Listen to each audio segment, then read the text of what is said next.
we'll be seeing a few important problems in this unit 3 on phototransistors. The phototransducers. To begin with, the phototransducers, the kinetic energy of an electron is given by the formulation that the W equal to hc by lambda, where h is the Planck's constant, c is the velocity of the electron, lambda is the wavelength of radiation.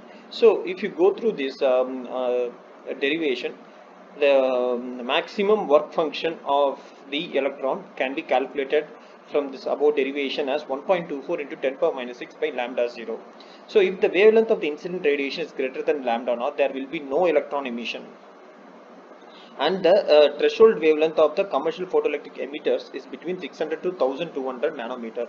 The cathode material should have a low value of work function, EW. The combination of several alkali materials also provides this. So this is the one important formulation that you guys should know for solving problems related to phototransducers.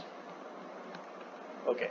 So in the one of the important problem types in phototransducers, the photomultiplier tubes. So to begin with, see the photomultiplier. So if you see, determine the threshold wavelength in case of cesium surface. So the cathode surface for which the work function is 1.8 electron volt. So based on the formulation, it's asking the threshold wavelength. So we need to determine EW. EW is given 1.24 into minus 6 also known, and lambda 0 is given as 0.68 into 10 power minus 6 meters, which is in turn converted as 6890 into 10 power minus 9 meters, which is angstrom unit. So this is the threshold wavelength above which there won't be emission of any electrons. So determine the maximum velocity of the emitted photoelectrons. So why these are called photoelectrons? Because when there is a photon of radiation, the electrons are emitted. When a molybdenum surface having work function of 4.3 electron volt is irradiated with a mercury light having a wavelength of 2537 angstrom units. The E by M ratio is 0.17. Electron to mass ratio is 0.176 into 10 power 12 coulombs per kg. So energy, we know that the formulation that we have seen, 1.24 10 power minus 6 by lambda. So lambda is known. So we are finding energy. Energy is 4.89 electron volt. Okay, so this 4.89 electron volt, the maximum emitted electron is 4.89 electron volt, and the work function surface is 4.3 electron volt. So maximum energy of the emitted electron will be the difference between the 4.89 and 4.3 electron volt, resulting in 0.59 electron volt. This becomes the kinetic energy of the electron emitted, and the kinetic energy of the electron can be given by of mv squared of mass, and v is the velocity of the electron. To find the velocity of electron, you take everything to the other side. So you have 2 into 0.176 into 10 power 12 into 0.59 equal to the value of 4.56 into 10 power 6 meter per second. So that is the velocity of the electron. The another important function is to determine what is the maximum safe illumination. So how much value of radiation the photomultiplier tube can take.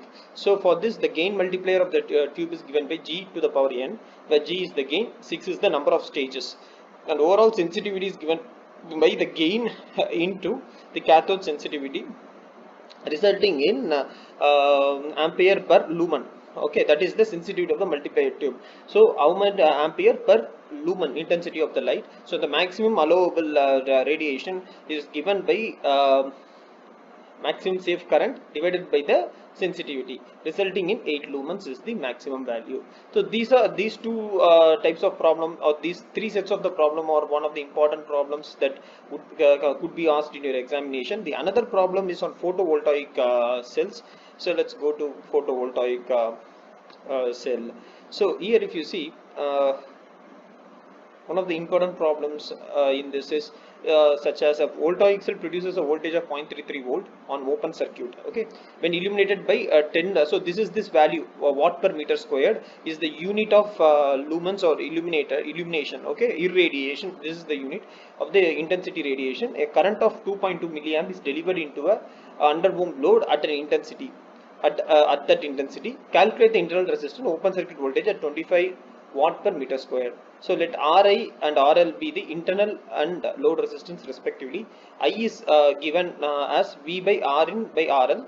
So based on this you can determine the internal resistance, and the calibration voltage can be determined as E0 EC equal to E output by logarithm of EI. So logarithm of EI is coming from this this curve, the logarithmic curve, and so you substitute it, you will get the calibration voltage. The open circuit voltage is at 25 volt is given as E0 into log E to I. So we know that 0.143 is the calibration voltage, log E into 25 watt is the value, right? So is the value of the intensity, so that will give you 0.46 volt. Okay, so these are a few problems that will be that you could face in your examinations. Thank you.